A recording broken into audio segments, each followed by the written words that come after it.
Here now is Mubin Shaika. He's a former radical jihadist and former counterterrorism operative. So what jumps out at you about this, especially as we learn that he was attending that mosque right next to his house in Paterson, New Jersey?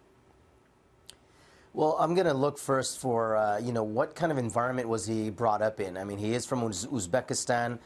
There is an Islamist jihadist scene there. There's the Islamic movement of Uzbekistan.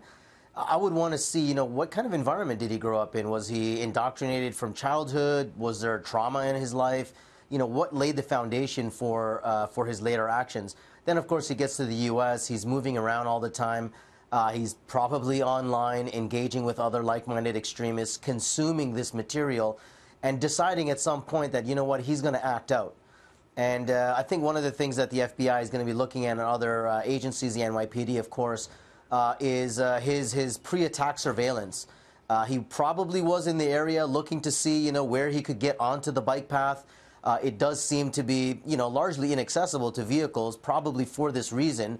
But that's what they look for. They look for that small gap, that weak link in the chain, and they exploit it and they attack. So there's a whole continuum, a whole spectrum of activities and behaviors that they're going to be looking into. You can't arrest someone before they do something because they're thinking about it, and that's the problem that we see with a lot of these things, is that these are people who didn't have a record before.